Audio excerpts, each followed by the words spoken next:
ರೀ ಹೋಗ್ರಿ ಆ ಕಡೆ ಒಂದು ನಿಮಿಷ ಹೋಗ್ರಿ ಹೋಗ್ರಿ ಒಂದು ನಿಮಿಷ ರೀ ಹೋಗ್ರಿ ಆ ಕಡೆ ಒಂದು ನಿಮಿಷ ಹೋಗ್ರಿ ಹೋಗ್ರಿ ಒಂದು ನಿಮಿಷ ರೀ ಹೋಗ್ರಿ ಆ ಕಡೆ ಒಂದು ನಿಮಿಷ ಹೋಗ್ರಿ ಹೋಗ್ರಿ ಒಂದು ನಿಮಿಷ ಕೊಡ್ಬೋದಂತೆ. ಅವ್ರ ಹೆಸರನ್ನ ಅವ್ರು ಯಾರಿಗೂ ಹೇಳೋದಂತೆ. ನಾನು ಹೇಳೋದು, ಈ ಎಲೆಕ್ಟ್ರೋಲ್ ಬಾಂಡ್ಸ್ ಅಲ್ಲಿ ದೊಡ್ಡ ಹಗರಣ ನಡೆದಿದೆ ಸರ್. ಇವತ್ತು ಒಬ್ಬ ಕಾಮನ್ ಮ್ಯಾನ್ ಏನಾದರೂ ಇನ್ ಟೈಮ್ಗೆ ಇನ್ಕಮ್ ಟ್ಯಾಕ್ಸ್ ಕಟ್ಟಲಿಲ್ಲ ಅಂದ್ರೆ ಒಂದು ನಿಮಿಷ ಸರ್, ಒಂದು ನಿಮಿಷ ಪ್ಲೀಸ್, ಮಾತಾಡೋದು ಕಷ್ಟ ಆಗ್ತದೆ ಸ್ವಲ್ಪ ಸರ್.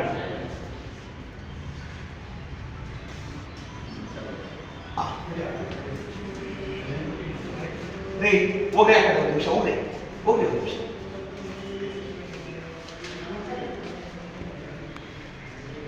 ಇವತ್ತು ಒಬ್ಬ ಕಾಮನ್ ಮ್ಯಾನ್ ಇನ್ಕಮ್ ಟ್ಯಾಕ್ಸ್ನ ಲೇಟಾಗಿ ಫೈನ್ ಮಾಡಿದ್ರೆ ಫೈನ್ ಆಗ್ತಾರೆ. ಇವತ್ತು ಯಾರಾದರೂ ಒಂದು ಅವರ ಇನ್ಕಮ್ನ ಡಿಕ್ಲೇರ್ ಮಾಡಲಿಲ್ಲ ಅಂದರೆ ಪನಿಷ್ಮೆಂಟ್ ಅಂತಾರೆ. ಆದರೆ ಭಾಳಷ್ಟು ಜನ ಯಾರ ಮೇಲೆ IT ರೈಡ್ ಆಗಿದೆಯೋ ಅವರೇ ಡೊನೇಟ್ ಮಾಡೋದು. ಅಲ್ಲ ಸರ್, ಅವ್ನು ಸ್ಯಾಂಟಿಯಾಗೋ ಮಾರ್ಟಿನ್ ಅಂತ 1300 ಕೋಟಿ BJP ಅವರಿಗೆ ಡೊನೇಟ್ ಮಾಡೋಷ್ಟು ಶ್ರೀಮಂತನ ಇರ್ಬೋದು.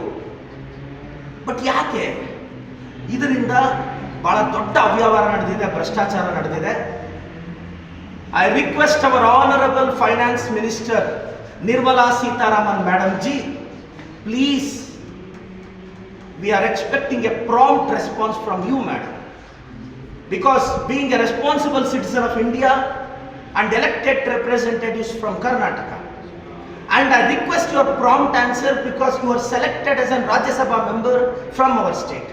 So I request Madam Ji your prompt response. Hope you will certainly react on it. ಕರ್ನಾಟಕದ ಎಲ್ಲ ಮಹಾಜನತೆ BJP ಸಂಸದರಾಗಿ ಸ್ಪರ್ಧೆ ಮಾಡ್ತಿರೋರಿಗೆ